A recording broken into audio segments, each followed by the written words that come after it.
Bonjour et bienvenue dans mon journal de lecture. Aujourd'hui, La Grande Beune de Pierre Michon. La Grande Beune, un petit livre, un petit roman paru en 1996, dont il existe la suite, La Petite Beune, qui forme les deux beunes, tout à fait logiquement, qui sont parus ensemble en 2023, mais il se trouve que ce que j'ai lu moi, c'est seulement cette première partie, qui est longtemps restée la seule partie, La Grande Beune, petit livre, mais livre très dense, que cette grande beune. Alors de quoi s'agit-il? Qu'est-ce que ce mot étrange, la grande beune? Eh bien, tout commence justement au bord de cette grande beune qui est un cours d'eau. La terre dormait nue et tourmentée comme une mer dont la couverture aurait glissé. Andreï Platonov. Voilà comment on entre dans ce livre. Entre les Martres et Saint-Amand-le-Petit, il y a le bourg de Castelnau sur la Grande Beune. C'est à Castelnau que je fus nommé en 1961. Les diables sont nommés aussi, je suppose, dans les cercles du bas. Et de galipette en galipette, il progresse vers le trou de l'entonnoir, comme nous glissons vers la retraite. Je n'étais pas encore tombé tout à fait, c'était mon premier poste, j'avais 20 ans. Il n'y a pas de gare à Castelnau, c'est perdu. Des autobus partis le matin de Brive ou de Périgueux vous y larguent fort tard, en bout de tournée. J'y arrivai la nuit, passablement ahuri, au milieu d'un galop de pluie de septembre cabré contre les phares, dans le battement de grands essuie-glaces. Je ne vis rien du village, la pluie était noire.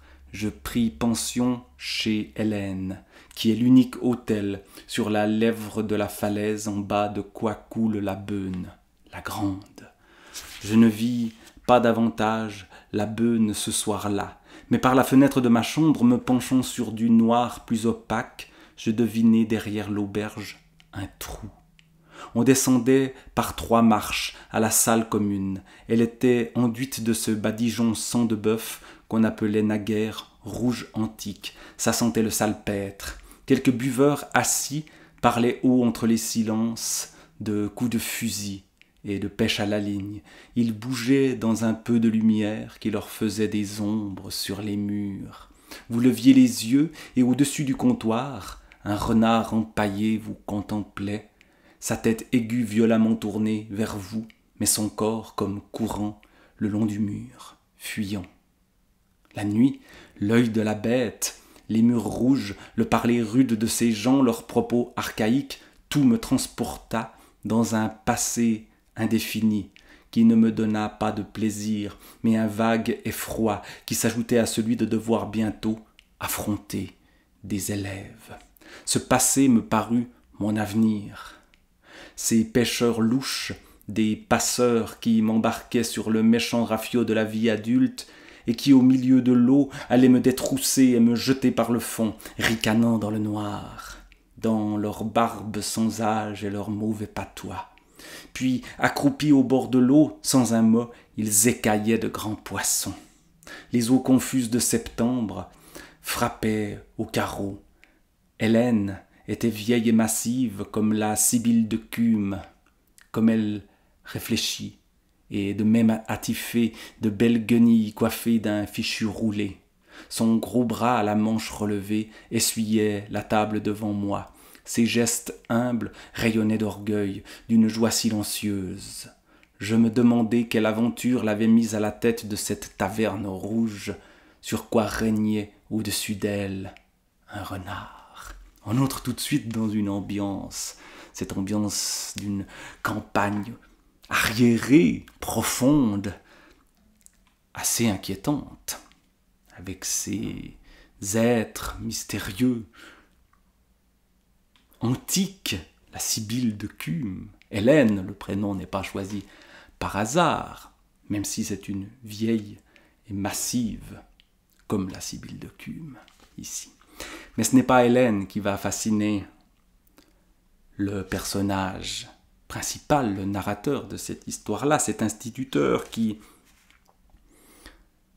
va donc affronter ses premières classes à l'âge de 20 ans. Voilà comment il décrit ses élèves. Mes élèves n'étaient pas des monstres, c'étaient des enfants qui avaient peur de tout et riaient sans raison. On m'avait confié la petite classe, non pas la plus petite, mais le cours élémentaire. Ça faisait beaucoup de petits corps semblables. J'apprenais à les nommer, à les reconnaître, courant sous la pluie vers le trou venteux des préaux pendant les récréations, tandis que derrière les hautes fenêtres, je les observais. Et puis tout à coup, je ne les voyais plus, rencognés sous un auvent derrière le corps multiple et cavalier de la pluie. J'étais seul dans la salle d'école. Je regardais sur tout un rang de patères leurs cabans pendus qui fumaient encore des pluies du matin, comme sèchent dans un bivouac les paletots d'une armée naine. Les comparaisons sont extrêmement parlantes, cette armée naine, des petits élèves indifférenciés les uns des autres dont on essaye d'apprendre le nom. C'est le grand défi du prof en début d'année, c'est de savoir le nom des gens, et surtout s'ils se ressemblent tous.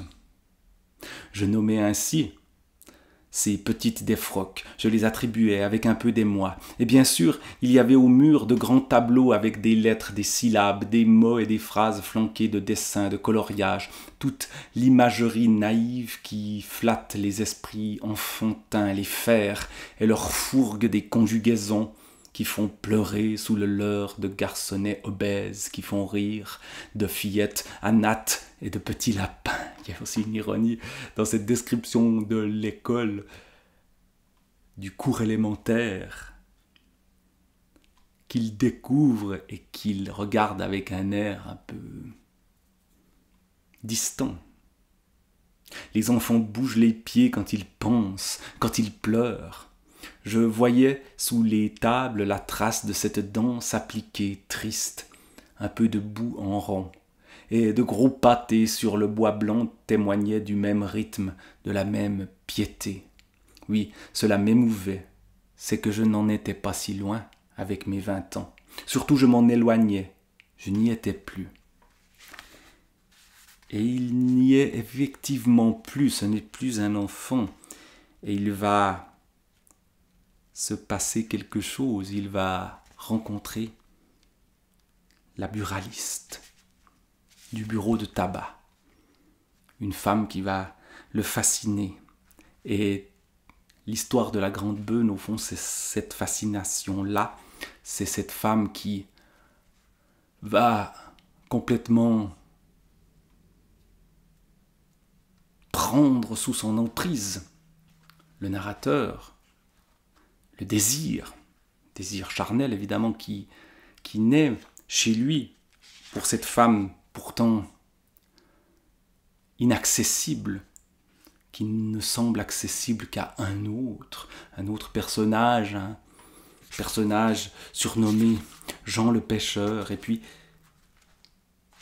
ensuite l'histoire va au fond non plus tourner autour de l'école, mais de la Grande Beune, de cette rivière et des forêts alentours et d'une nature sauvage et d'un désir lui aussi sauvage.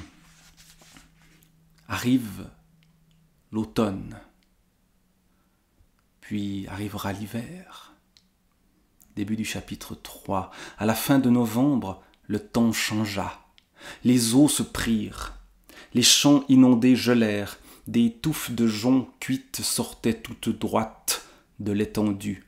On était dans l'époque où on vend des vignettes pour les autos. Il pouvait être 3 heures et nous étions encore un dimanche. De la neige était tombée pendant la nuit avec ses petits flocons réticents et serrés, des grands froids qui laissent peu de traces. Il gelait ferme, le ciel pur était rigide. La lumière semblait verte. On pouvait attendre encore 1 heure de jour. Le tabac était plein de clients mécontents, qui s'impatientaient, tapaient la semelle, et de guerre lasse s'en allaient. Yvonne c'est la buraliste, Yvonne n'était pas là. Et le petit Bernard, son fils, qui est un des élèves du narrateur, un élève que d'ailleurs il martyrise un peu pour attirer l'attention de la mère.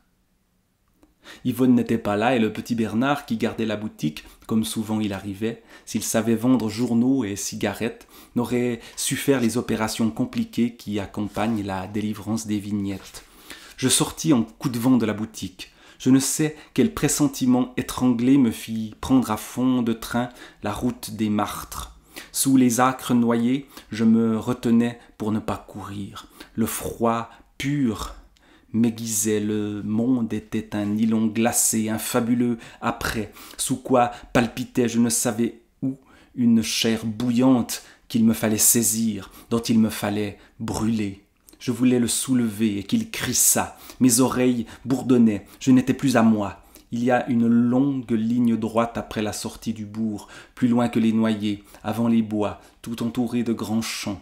Mon regard durement fouillait ces champs, se portait aux confins, remontait aux lisières, tout lieu où, 1000 fois, naissait Yvonne, dans ses bas blanches, les reins nus dans le froid, mordus, jetés hors du bois, dans les sévices de l'hiver et de mon esprit. On voit la folie du désir qui s'empare du narrateur qui cherche cette Yvonne. Où est-elle? Elle n'est pas au bureau de tabac au moment où on a besoin d'elle. Qu'est-ce qui se passe? Ce gros gibier 1000 fois disparaissait. Je vis soudain s'agiter très loin quelques petits points qui sortaient du couvert et s'engageaient sur le versant d'un pré.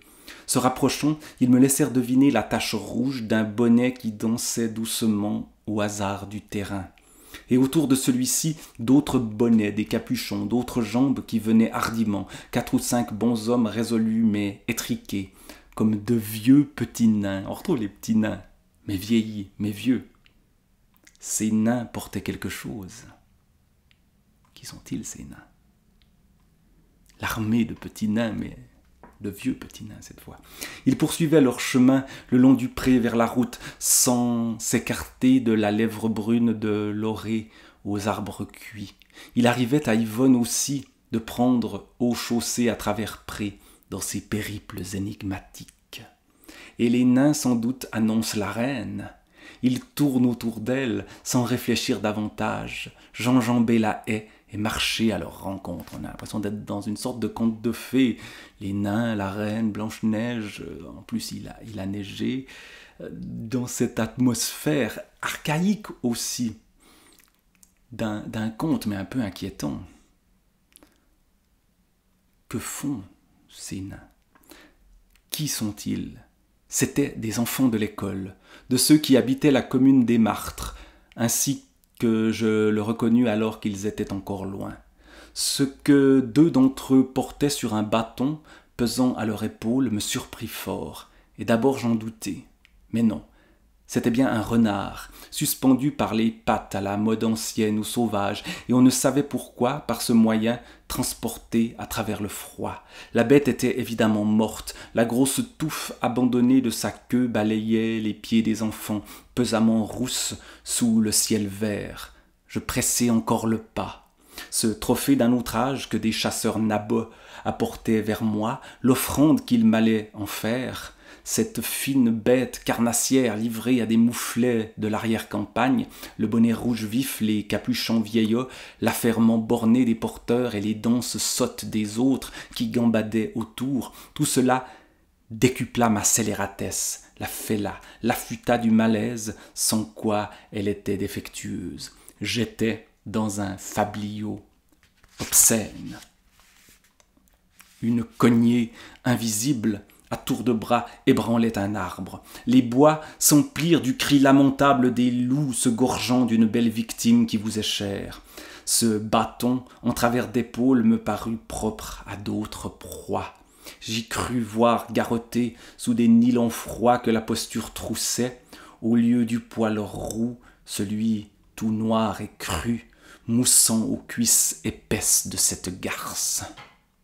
Je courais tout à fait, j'en avais le prétexte. Des joncs se brisaient sous mes pieds, l'air à mes oreilles m'étourdissait. Sortie du bois par une sente infime, toute droite et peut-être effrayante comme Isengrin le connétable, âpre comme sa louve, elle était là, à 2 pas de moi, debout, telle qu'en courant j'aurais pu la heurter. Elle me parut géante. Je m'arrêtai court. Un fabliau obscène, un conte de fées dévoyé, et elle était là. Elle c'est évidemment Yvonne, celle qu'il désire, la buraliste. Il n'y avait pas un souffle de vent au bord du bois. Elle était sur son 31, dans un de ces amples manteaux bruns du genre carrick qu'on imagine aux épaules de hautaines mijaurées début de siècle, qui, le doigt en l'air et la bouche en cerise, regardent à la lorgnette des casaques au pesage. Là-dessous, des perles qu'en dépit de l'hiver elle découvrait à son cou, les sequins comme toujours et de fins bas glacés sous quoi la blancheur exaspérée rosissait dans le froid. Tout ce chic à l'orée d'un bois perdu était déplacé comme une gravelure sur des casaques. J'essayais en vain de reprendre mon souffle, ce qui le coupait maintenant venait de plus bas, affûté comme un rasoir. Je crus qu'elle aussi avait couru. Le souffle emportait dans une même précipitation la gorge, le carrick et les perles. Tout cela s'agitait. Au reste, l'haleine courte que le gel divulguait disait assez son empressement ou son émoi. Le froid l'avait giflé, les lèvres étaient considérablement gercées, écorchées, mais maquillées sur la plaie. Elle regardait venir les enfants et m'abandonnait son profil, comme si elle ne m'avait pas vu. Cette lourde coquetterie me fouetta autant que l'aurait fait sa nudité. Son haleine s'arrêta. Lentement, elle me fit face, et avec un regard que le ravissement exaltait mieux que les sequins, mieux que le diadème corbeau et la bouche éclatée, elle me donna son beau visage noyé, ses pommettes bouillantes, ses yeux fixes, ses narines frémissaient. Elle renversa un peu la tête vers la gauche comme pour regarder vers le bois, mais avec une lenteur affectée et sans me quitter des yeux. Elle avait sur la droite, ainsi découverte, épargnant le grain de beauté, mais la poignant au plus plein, largement bourgeonnant au cou, fleurissant plus bas sous le carrick et effleurant la joue d'un pétale abject, la marque épaisse, boursouflée de sang noir, et plus meurtrie qu'un cerne, plus mâchée que ses lèvres, que laisse avec éclat les fouets. On est vraiment dans un univers fantastique, un univers saturé de désir, mais de violence, d'un désir qui est un désir qui peut tourner à la torture assez rapidement. Et tout ce désir imprègne ce livre-là, dans ce lieu de la Grande Beune, ces régions qui sont des régions perdues, avec les grottes aussi, les grottes préhistoriques qu'on va visiter, dans lesquelles on ne voit rien, et le désir qui naît et qui